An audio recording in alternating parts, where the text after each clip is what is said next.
Before Adana reached the river that day, she had already been warned by silence. Imagine this. You walk into a place you've been 1,000 times, a place full of life and chatter, and suddenly, it goes quiet. That's what happened at the compound well. The women, her own people, stopped talking the moment she arrived. Her cousin Beezy couldn't even meet her gaze. Adana felt that familiar, cold knot forming in her stomach, that instinct telling her something was wrong. Something had shifted in the unseen world around her. But what could she do? In her village of Opioyo, girls were raised to believe that ignoring your own unease, pushing down that inner voice, was a form of obedience, a sign of being a good daughter, a good woman. So, she did what she was taught.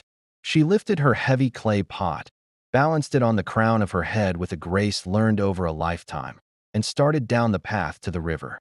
The river path itself was ancient, steeped in stories and warnings.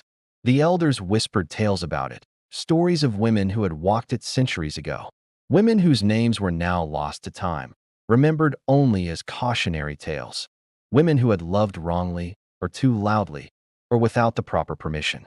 Adana always told herself she didn't believe in ghosts or old superstitions. But maybe, deep down, a part of her did. Maybe she heard the whispers of those long-gone women on the wind and chose to walk the path anyway, defying the warnings with every step. It was a path of quiet rebellion, even before she knew what she was rebelling against. Meanwhile, a traveler from the north, a young man named Sadiq, had not planned to stop.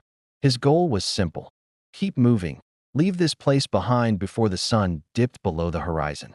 But the journey had worn him down in ways that went deeper than just physical exhaustion. Days on the road had been filled with dust, with suspicious glances from strangers, with the constant, draining effort of making himself smaller, less noticeable, just to be safe. He was hollowed out. Then he saw it. A magnificent ogbo tree, ancient and patient, its branches stretching out like welcoming arms. The sight of it stopped him in his tracks. A wave of weariness, so profound it felt like it was coming from the earth itself, washed over him. It felt like he was asking the very land for permission to rest, to be still for just a moment. And it was in that moment of stillness that Adana arrived. As she approached, something magical happened. The river, usually babbling and flowing, seemed to hold its breath. It stilled. Neither of them noticed it at first. They were too lost in their own worlds. But then their eyes met, and the world outside of that small clearing faded away. They started to talk. It wasn't about anything important, not really. They spoke of small, simple things. Where he was traveling to. How long she had lived by this river. They wondered together why the old ogbo tree leaned just so, as if it were listening to the water. The words themselves were ordinary, but the way they spoke them was not. Each word was slow, deliberate, heavy with unspoken meaning, as if they were building a bridge between their two very different worlds. Then laughter. It bubbled up unexpectedly and surprised them both, a pure, bright sound in the quiet afternoon. It was so full of life that high above them, a bird, startled by the sudden explosion of joy, took flight and soared into the sky. Their connection was immediate, a spark in the twilight. But they were not alone. Hidden just at the edge of the path, shrouded by the leaves, was Beezy, Adana's cousin. She watched them, her heart twisting.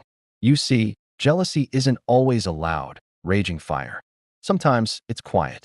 Sometimes it's patient. It's like a hunter, waiting silently in the shadows for the perfect moment to strike, for a single mistake. It bides its time, just like an old, rigid tradition waiting for someone to step out of line. Beezy watched, and she waited. That night, sleep offered Adana no peace, but it wasn't a nightmare. She dreamt she was standing in water. It rose slowly, cool against her skin, first to her knees, then her waist, then her chest, until it was swirling around her neck. But she wasn't scared. In the dream, she felt no fear, no panic. She didn't drown. She just stood there, enveloped by the water, feeling strangely safe. When she finally woke up, the morning light was filtering into her room, and a single name was on her lips, whispered into the quiet air. It was his name, Sadiq. The funny thing was, in the soft light of the previous evening by the river, amidst their gentle conversation and shared laughter, they had never actually exchanged names. She woke with the name of a man she had not yet officially met, a premonition of a love that was already beginning to change her world forever. What happens when a connection is so strong it feels like destiny? And what happens when that destiny is threatened by the oldest human emotions, jealousy and fear? Silence became their language. They learned how to speak with pauses, with glances held just half a second too long. They learned to listen for footsteps before their hands could touch, and how to laugh without making a sound. Most of all, they learned how to separate quickly, cleanly, like people who had been trained for loss their entire lives. Adana began to linger longer and longer by the river whenever she went to fetch water. It didn't go unnoticed. Her mother, watching her one day, remarked, "You fetch water like someone who is hoping to be stopped." It wasn't an accusation, just an observation, but Adana said nothing in return. Sadiq, on the other hand, was a quick study. He learned the village rhythms as if he'd been born to them. He knew when prayers ended, when the children were let out to play, and when the elders took their afternoon naps. He memorized which paths were always watched and which ones had been long forgotten by the villagers. He learned that love, in a place like this, required strategy. It was a game of shadows and whispers. Under the ancient ogbo tree, their secret meeting spot, they would speak of futures they pretended were just hypothetical daydreams.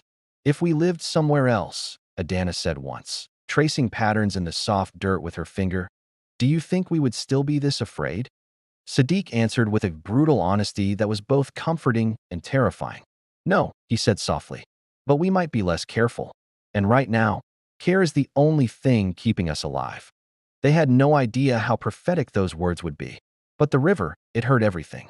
It carried their secrets downstream. On one evening, so heavy with heat you could barely breathe, Adana finally confessed her deepest fear. She whispered that her engagement had already been discussed, that her future was being decided without her consent, that her bride price already existed in hushed conversations, in goats not yet counted but already promised. Hearing this, Sadiq clenched his fist so tightly his nails cut into his palms.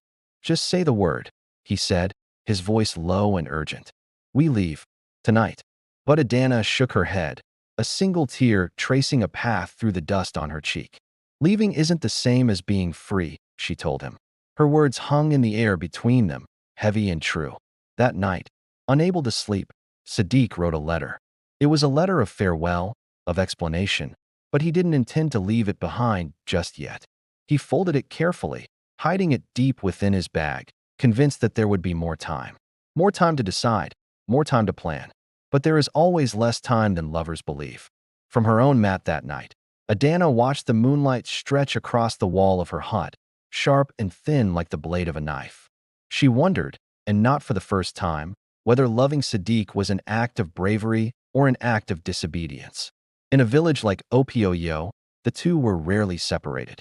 Outside, the great ogbo tree creaked softly in the night breeze, as though it was adjusting its ancient weight, preparing itself for something it already knew was coming.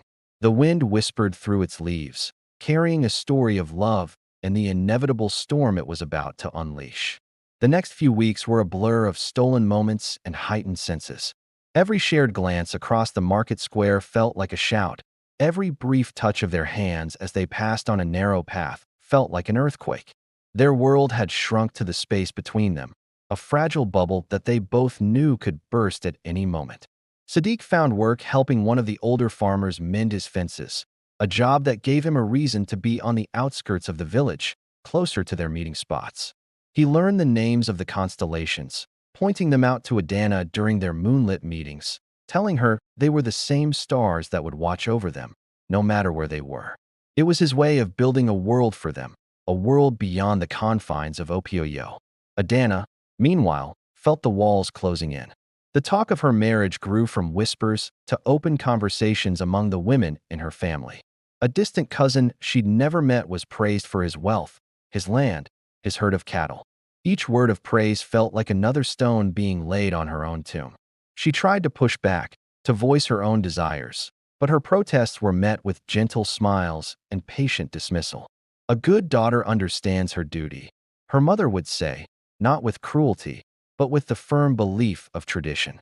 For her, love was about security and family, not the wild, dangerous feeling Adana harbored for the stranger, Sadiq. Their desperation grew with each passing day. Under the ogbo tree, Their conversations shifted from hypothetical futures to concrete, whispered plans. Sadiq had saved a little money, enough for a journey to the coast. He spoke of the city, a place so vast and crowded they could disappear, a place where their pasts wouldn't follow them. We could start over, Adana, he would plead. Be anyone we want to be. The idea was intoxicating, a sip of cool water in a burning desert. But Adana was torn. To leave would mean abandoning her family, her home, everything she had ever known. It would mean bringing shame upon her mother and father, a stain that would never wash away. Could she be that selfish? Was their love worth that price? The warning didn't come as a shout. It arrived as kindness, wrapped in a mother's concern. Adana's mother called her into the inner room just before dusk. Her voice was soft, careful, a tone Adana hadn't heard since she was a child, caught doing something almost, but not quite, wrong. She closed the door and sat on the mat opposite her daughter, folding her wrapper slowly, as if buying time, trying to find the right words. You are becoming a woman people watch, she said. Adana's heart tightened in her chest. In their village of Opioyo, being watched was never a neutral thing. It was a prelude, a judgment. There are eyes on you at the river. Her mother continued, her gaze unwavering. And not all eyes wish you well. Adana's mind immediately flew to Beezy, her cousin. She thought of how Beezy's laughter had grown thin lately, how it no longer reached her eyes. She remembered the questions, disguised as concern but feeling more like an inventory, a counting of her missteps. I am careful, Adana replied, the words feeling small and hollow in the quiet room. Her mother simply nodded, unconvinced. Careful girls, she said softly. Do not make the river restless. That night, the weight in Adana's chest was so heavy she could barely breathe. She returned to the sacred agbo tree, their meeting place.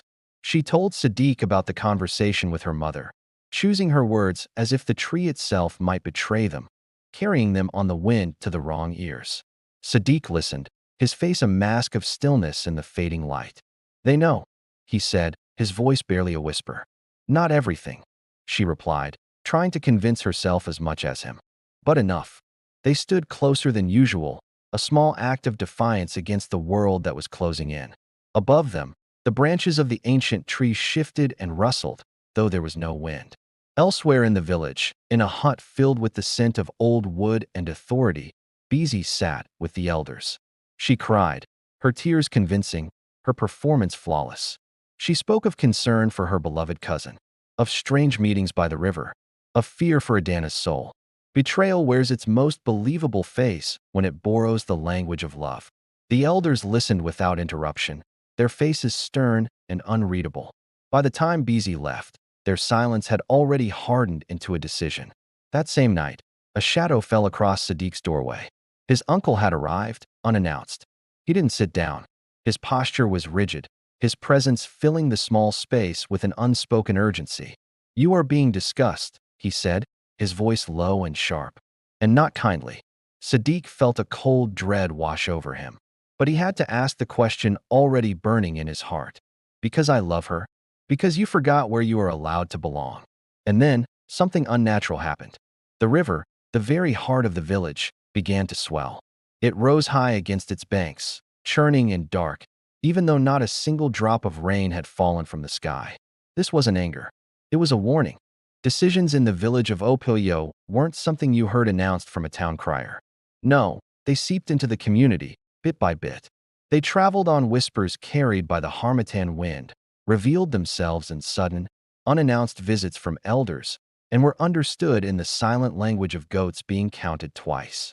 Or conversations that would abruptly halt the moment someone walked into a room. For Adana, the first sign, the first piece of her fate, came in the form of fabric. Her mother entered her room, carrying cloth that was only ever brought out for engagements. It was a beautiful, rich textile, but as her mother smoothed it over the bed, Adana noticed her hands. They trembled, a slight, almost imperceptible shake that betrayed her calm expression. Years of practice folding fabrics like this couldn't hide the tremor. Her mother refused to meet her gaze. It is time, she said, her voice heavy but simple. The words hung in the air, thick and suffocating. Adana felt the entire room tilt on its axis, her heart thudding against her ribs. Time for what? She asked, though a cold dread was already spreading through her. Her mother finally let out a long, slow breath, a sigh that seemed to carry the weight of generations. For things to be put back in their proper place. The words were a sentence of final judgment. Later that same day, Sadiq received a summons. The village elders wanted to see him. He walked into the council hut, his mind racing, expecting accusations, anger, maybe even threats. But that's not what he found. Instead, they thanked him. They thanked him for his restraint, for his good manners, for not making things more difficult than they absolutely needed to be. In that dimly lit room, their gratitude felt more dangerous than any accusation. It was like a blade, not cutting, but pressed flat and cold against the skin of his throat, a constant, silent warning. "You will leave," one of the elders finally said, his voice devoid of emotion. Quietly, and soon, Sadiq's jaw tightened. He had to ask, "And if I don't?" A thin, knowing smile spread across the elder's face. It wasn't a kind smile. "Then we will fix the problem from the root." The implication was terrifyingly clear. That evening, beneath the sprawling branches of the ancient ogbo tree, their secret meeting place, Adana told Sadiq everything. She spoke of the engagement cloth, the preparations that had silently begun, the unshakable certainty in her mother's voice. She recounted the finality of it all. As she spoke, Sadiq reached for her hands, and she felt them shaking, mirroring the tremor in her own. "We still have choices," he insisted, his voice a low, urgent whisper. But Adana's gaze drifted past him, to the familiar silhouette of the ogbo tree, and beyond it, to the dark, flowing river. "Do we?" she murmured, the question more a statement of despair than a genuine inquiry. Her mind was a whirlwind of images. She saw her mother's face, etched with a deep, primal fear. She saw her sister Beezy's silent tears, shed in a corner where no one would see. She saw how their love, something she had believed to be pure and true, had been so easily twisted, reframed, and presented as a danger to the entire community. It was a threat that needed to be neutralized. When Sadiq finally whispered the words, "Let us run," it wasn't a cry of desperation. It was a spark of hope in the overwhelming darkness. Adana looked at his earnest face, his eyes pleading with her, and she wished with every fiber of her being that hope could be enough. She wished it could build a bridge over the river, a path away from Opioyo, a future where they could just be. But she knew the world was more complicated than that. That night, alone in her room, with the sounds of the village settling down for sleep, Adana wrote a letter. She poured her heart onto the parchment, her fears, her sorrows, her impossible love. But she did not sign it. It was a confession without a name, a story without an author. When she was done, she folded it carefully into a small, tight square. Under the cloak of darkness, she crept out to the ogbo tree. With her bare hands, she dug into the cool, damp earth beneath its largest, most ancient root. She placed the letter in the hollow and pressed the soil back into place, her hands still shaking. She wanted the earth itself to be its guardian, to try and protect it, just in case anyone ever found her secret. Miles away, already on a path leading away from the village, Sadiq sat by a small fire. He pulled out a letter from his bag, a letter he had started writing days ago. He added a second page to it, writing down all the fears he couldn't bring himself to say aloud to Adana, the doubts that gnawed at him. He told himself he would figure out what to do with it soon, that he just needed time to think. He folded it and put it back in his bag, a secret of his own. Meanwhile, back in Opioyo, tradition wasn't resting.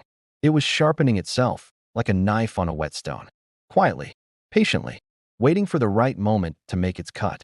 The story of Adana and Sadiq was far from over, and the choices they made, or failed to make, would soon come to a head. The days that followed felt borrowed. Adana woke each morning with the strange certainty that something was already over. She moved through her chores with a deliberate slowness, memorizing every little detail. The way the morning light pooled on the wooden floor, the comforting smell of wood smoke that clung to her clothes, the sound of her mother humming songs meant for weddings she pretended not to be planning. Every moment felt precious, like a memory being made in real time. She returned to the river whenever she could steal away. Sadiq was always there before her, waiting, as if he was afraid that if he arrived even a second late, the world might rearrange itself, leaving him behind. They didn't touch as much as they used to. Instead, they talked. They talked more than ever before, every word carefully chosen, as if it needed to be strong enough to last a lifetime. One afternoon, as the sun began its descent, Adana broke the silence. "Do you remember the first thing you ever said to me?" she asked, her voice soft. Sadiq managed a sad smile. "I asked if the river was always this quiet." "It wasn't," she replied, her gaze fixed on the slow-moving water. "It was listening to us." They spoke of small memories, weaving them together like a delicate tapestry, afraid that the weight of bigger ones would break them both wide open. Sadiq told her about his childhood, about learning early on how to shrink himself, to become smaller and less visible to fit into places that clearly did not want him. He spoke of the quiet ache of not belonging, of always being on the outside looking in. Adana, in turn, shared her own painful lesson. She told him about the day she learned that obedience, the act of pleasing others, could sound so much like love, even when it wasn't. It was a trade she had been making her whole life, giving pieces of herself away for the illusion of affection. At night, Adana's dreams were filled with unsettling images. She dreamt of the ancient ogbo tree, standing stark and alone in the middle of an empty village. Its branches reached out desperately, stretching for people who were no longer there, for people who would never come back. The world around them began to echo her dreams. The sign started quietly, almost unnoticeably. The great ogbo tree, a symbol of life and continuity, began to drop its leaves far too early, its branches becoming bare against the sky. The river, their sanctuary, slowed its pace. The water thickened, becoming sluggish, as though it was reluctant to flow onward, reluctant to carry their story away. Then, things became more obvious. A goat, a special one meant for Adana's engagement ceremony, a symbol of a future she did not want, refused to eat. It simply laid down in the dust and, with a final sigh, died. People in the village noticed. The elders gathered, their faces etched with concern, murmuring among themselves. "Bad timing," they declared, shaking their heads. "A very bad omen." But Adana and Sadiq saw something else entirely. It was a message. One evening, as they huddled by the riverbank, the air thick with unspoken fears, Sadiq whispered, his voice trembling slightly. "Everything is telling us to stop." Adana looked at him, her eyes clear and filled with a sorrowful understanding. "No," she replied, her voice firm despite the tremor in her heart. "Everything is telling us goodbye." In that moment, the truth hung between them, heavy and undeniable. They held each other then, clinging tight, their bodies shaking with the force of their shared grief. They knew, with a certainty that chilled them to the bone, that there would not be many more chances for this, not many more moments left before their borrowed time ran out. The night they returned to the ogbo tree, the village was asleep. A profound silence had fallen, swallowing all the familiar sounds. There were no songs carried on the breeze, no dogs barking a welcome or a warning. Even the insects, the tireless choir of the night, seemed to have been warned into stillness. Adana and Sadiq stood facing each other, their bare feet pressed firmly into the earth. It was a grounding gesture, as if they were drawing strength from the soil for what was about to happen next. The air between them was thick with unspoken words and shared fears. Adana brought out her letter, her fingers tracing the creases as she smoothed the folds over and over again. It was a nervous, repetitive motion. Her voice, when she finally spoke, was soft, almost a whisper against the quiet of the night. "I wrote this for the person I would have been," she said, her gaze distant. "The one who lived." Sadiq looked at her, his eyes reflecting a deep understanding, a shared sorrow. He nodded slowly, then reached into his own bag. He pulled out his letter, a thick bundle of pages that felt heavier now, weighted with all the unsent words and unlived moments. "This one," he said, his voice just as quiet, "is for the person who will have to remember us." They didn't read them aloud. There was no need. The truths contained in those folded papers were too raw, too fragile to be exposed to the air. They were secrets meant for the earth and the water, not for the ears of the living. Together, they walked to the riverbank. They placed Sadiq's thick letter inside a simple clay pot, a vessel for his memories. Carefully, they lowered it into the shallow part of the river, the dark water swirling around their hands. They weighed it down with smooth, heavy stones, watching as the river closed over it gently, the surface rippling and then stilling, like a promise being sealed away and kept safe. Then, they returned to the great ogbo tree, its ancient branches reaching out like silent witnesses. Beneath its protective canopy, Adana knelt. She dug a small hole in the rich soil and pressed her letter deep into the earth. She covered it with her hands, patting the ground flat. "If anyone finds these," she whispered, her words meant only for Sadiq and the listening ground, "let it be the earth first." The soil would hold her story, the story of the woman she might have become, guarding it with the patience of seasons. With the letters safely hidden, a shift occurred. The tension that had held them so tightly seemed to ease, replaced by a strange, somber certainty. They were no longer speaking of escape, of maybes and what-ifs. Their conversation turned to the inevitable, to the reality they were about to face. Sadiq's voice, though laced with tears that glistened in the faint moonlight, was remarkably steady. "If they separate us," he said, his eyes locking with hers, "they will still lose." It wasn't a statement of defiance, but a declaration of fact. Their bond was something that could not be conquered, even by physical separation. Adana reached out and took his hands, her grip firm and reassuring. Her own eyes were clear, filled with a resolve that matched his. "Promise me something else," she said, her voice urgent. Sadiq didn't hesitate. Anything. Her request was not about survival, but about legacy. Dawn arrived softly, as if afraid of what it would reveal. The first woman to reach the river was Halima, old enough to remember when the water sang. She stopped just before the bank, her breath catching at the sight of the sandals, placed neatly, deliberately, side by side. Order where there should have been haste. She knew immediately. Her cry cut through the quiet morning and woke the village. People gathered, a silent, somber crowd. No one spoke. No one dared to step into the water. The river itself looked different today, duller, heavier, as though it carried a weight that could not be seen. The ripples moved outward from the bank and then stilled, refusing to offer a reflection. When Adana's old mother arrived, she did not scream. She walked to the edge, knelt, and pressed her palms into the wet sand. Only then did a sound leave her, a low, broken, animal cry. She called her daughter's name over and over, until the word itself lost all meaning and became just a sound of grief. Sadiq's old uncle stood apart from the others, his face a rigid mask of something that might have been relief or could have been terror. He would never be sure which emotion truly claimed him in that moment. The children were sent away from the scene, shielded from the heavy sorrow. The elders murmured prayers that tangled in the air and failed to land, offering no comfort. Later, when the searching men returned from downstream with nothing but silence, a woman named Beezy stepped forward.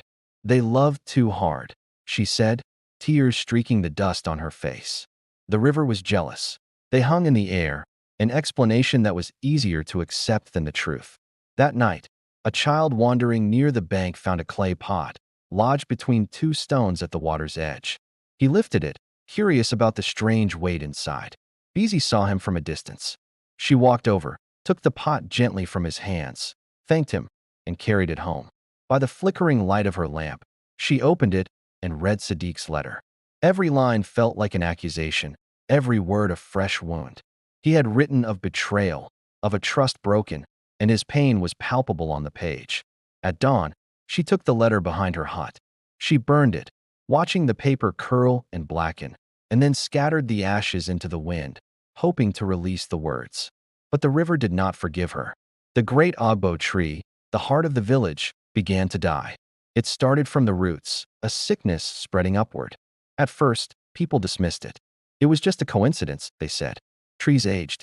Seasons changed. But soon, the elders stopped meeting beneath its branches. The birds built their nests elsewhere. Even the shade it cast seemed unwilling to gather there anymore, pulling away as the leaves thinned. One afternoon, Adana's mother returned to the tree alone. She dug into the soil with her bare hands, scraping until her fingers bled, until she found it, a folded piece of paper pressed deep into the earth at the base of the trunk. She recognized her daughter's careful handwriting immediately. She read the letter once, then again. By the third time, she was on her knees, rocking back and forth, whispering apologies to a world that did not answer. The letter was not a plea for rescue. It was a request for understanding. It spoke of a love that was pure and true, naming it without a trace of shame.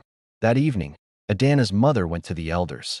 "I told you," she said, her voice quiet but steady. "I told you because I thought fear was a form of protection." The elders looked away, their gazes falling to the floor, unable to meet her eyes. She returned to the dying tree that night and nailed her daughter's letter into its trunk, leaving it where the rain and the insects could read it, even if people would not. By morning, the paper was gone. No one ever admitted to removing it. The Ogbo tree dropped its last leaves that week. It stood skeletal and silent against the sky. Soon, children were forbidden from passing near it. Mothers would cross the road to avoid walking under its barren branches. The place where love had once rested, where stories were told and community was forged, became something to be feared, spoken of only in hushed tones and lowered voices. And beneath the dying roots, the earth held the shape of a promise it could not keep. The river was not declared forbidden. It simply became avoided. Slowly, without any official word, the life that once thrived at its banks disappeared. At first, people just came less often. Then, they stopped coming at all. The women, who used to gather here, began to cross to the farther stream. The fishermen, whose livelihoods depended on the river, sold their nets and looked for other work. Children were told a simple, understandable lie, that the water carried sickness. No one could say what kind of sickness, because the truth was much harder to explain. The truth was that the river remembered. On nights when the moon was just a sliver in the sky, the water would behave strangely. It moved against itself, creating these small, circular currents that didn't seem to go anywhere. The old men in the village would watch and whisper that it was the river, searching for what it had been given. The old women had a different interpretation. They said the river was mourning. That same year, Beezy got married. Her wedding was a spectacle of defiance. It was loud, expensive, and determined. The drums played from dusk until dawn, a constant, thunderous heartbeat. But there was a strange thing that happened. Each time the rhythm grew strong and joyful, a sharp sound like cracking wood would echo through the celebration, as if something unseen was objecting to the happiness. Beezy smiled through it all, a mask of joy plastered on her face. She tried to convince herself that joy could drown out guilt, that if she celebrated loud enough, she could forget. But it couldn't. Her guilt followed her into her dreams. She began to have nightmares of water filling her mouth, of letters turning to ash on her tongue before she could speak them. Sleep became a place of terror, so she stopped sleeping. Her waking hours were no better, her eyes wide and haunted. The river's sorrow seemed to seep into the land itself. The crops planted near its banks failed, season after season. The soil grew hard and unforgiving, refusing to accept any seed. When the rains finally came, they seemed to skip over the riverbanks, falling everywhere else but there. The village elders argued quietly among themselves, trying to make sense of the curse that had fallen upon them. Perhaps the lovers angered the spirits, one suggested. Perhaps the spirits are angry with us for what we allowed to happen, another replied. But their talks led nowhere. No decision was ever made. One evening, as dusk settled over the village, Sadiq's uncle walked alone to the riverbank. He stood at the very spot where the tragedy had unfolded and spoke his guilt aloud for the first time. "I thought I was protecting everyone," he said to the quiet water. The river heard him. It answered by pulling at his feet, the current suddenly strong and menacing. He managed to scramble away, but he survived with a deep, chilling understanding. He never returned to the riverbank again. Years passed, but time softened nothing. A new generation grew up in the village, children who had only heard whispers of the story but hadn't lived it. They were taught the geography of grief without understanding its source. They learned which paths were no longer used, which places carried a heavy silence like a warning sign. And they were taught not to ask why. But grief doesn't need instruction to be felt. Adana's mother seemed to age a lifetime in just a few years. The light went out of her eyes. She stopped speaking after a while, communicating only through careful, sorrowful gestures. When she finally passed away, they buried her facing the river, a final, silent plea to the water that held her daughter's story. Beezy eventually left the village. She packed her things one day and just walked away. No one tried to stop her. Her departure was as quiet as her guilt had been loud in her own mind. The Ogbo tree, the silent witness to the lover's promises, never recovered. Its great trunk hollowed out from the inside. Termites finished what sorrow had begun. When it finally fell in a storm, crashing to the ground, no one dared to use its wood. It was left where it landed, a massive skeleton slowly returning to the earth. Sometimes, travelers would pass through the village of Opioyo. They would see the beautiful, clear river, completely untouched and empty, and they would ask why. The elders would answer with half-truths, stories of forgotten diseases, or ancient taboos. But the land told the rest of the story for those who knew how to listen. On certain evenings, when the air grew still and the sky was painted with the colors of sunset and twilight, two shadows would appear for just a moment at the river's edge. They stood close, unafraid, their forms indistinct but their presence undeniable. The few who saw them never spoke of it. It was a secret kept between them and the land. Because some love stories do not end. They don't get tied up neatly with a happy ending or a tragic finale. They remain unforgiving, unfinished, woven into the very soil and water of a place, waiting for a world that might one day be brave enough not to repeat the same mistake. See you next time.